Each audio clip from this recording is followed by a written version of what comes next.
रत्ना मावशी, अगं दार उघड की रत्ना मावशी. अगं कधीच्या ना हक्का मारतोय तुला. काय कमी येतं काय म्हातारीला? नाही तसं काय नाही, चालायचा प्रॉब्लेम आहे म्हातारीला, बाकी काय प्रॉब्लेम नाही. हा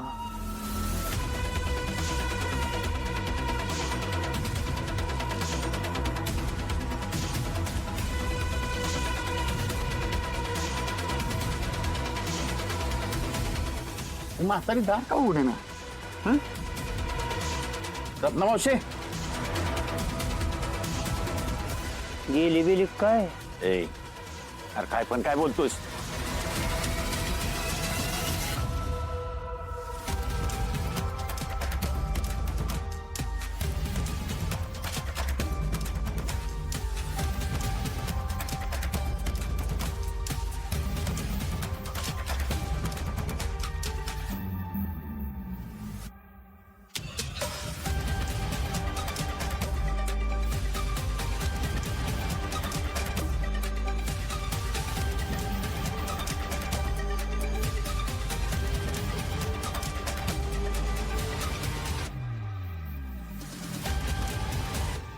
अरे ही म्हातारी आज दार उघडेल असं काय वाटतच नाही.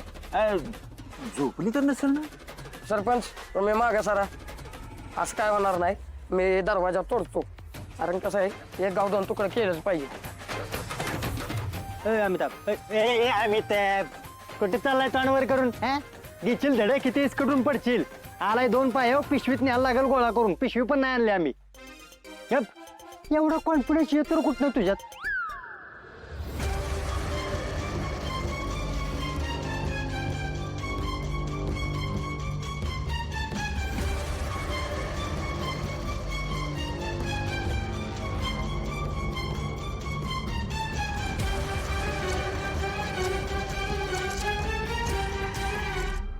अरे मी सरपंच आहे का दरोडेखोर आहे?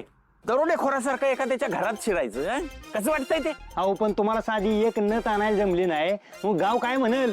अख्खं गाव इज्जत द्यायचं नाही ऍज अ सरपंच. इज्जत लोक थोक केली तोंडाव, नाही शान घालतील तोंडात. नाही नाही, नको नको. त्यापेक्षा आपण आज जाऊया, मी दार वाजवतो. अरे दरवाजा उघडच आहे. त्याला चला मागे धरणं आपण आपले. रत्ना मावशी, ए रत्ना मावशी, अरे कुठं गेली? सरपंच चौकाची नथ.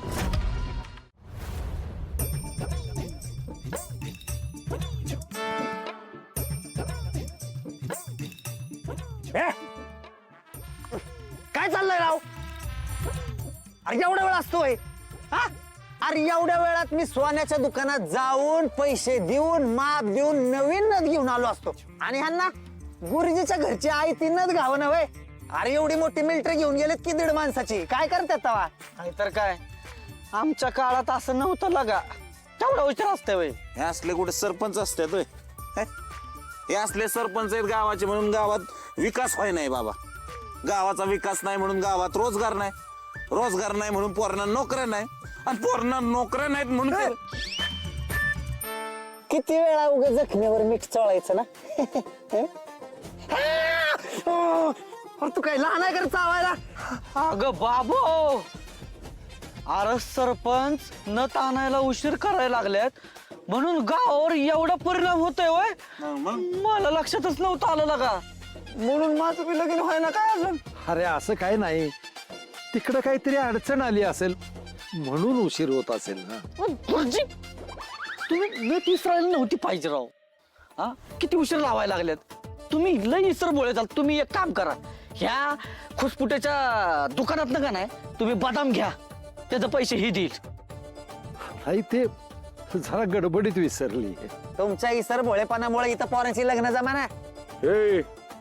एकमेकांचे गळ काढण्यापेक्षा ना शांत बसा जरा, 2-5 मिनिटं वाट बघू आपण.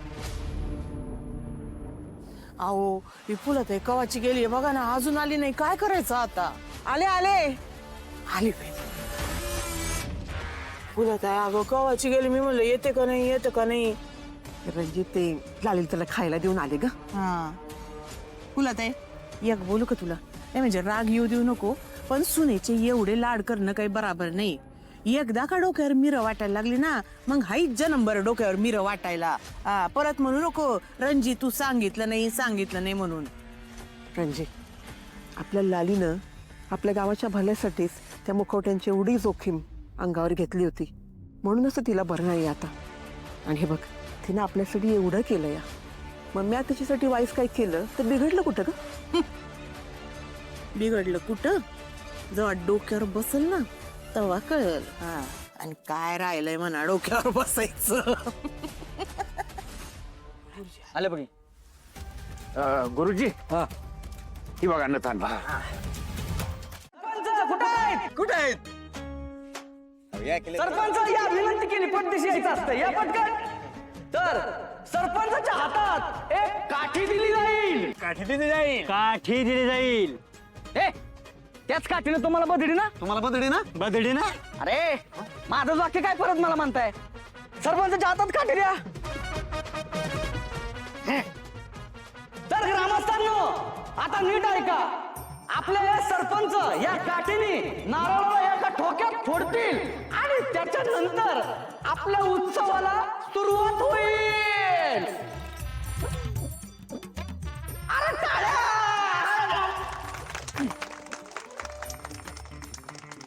चला सरपंच वापुडा नारळ फोडा.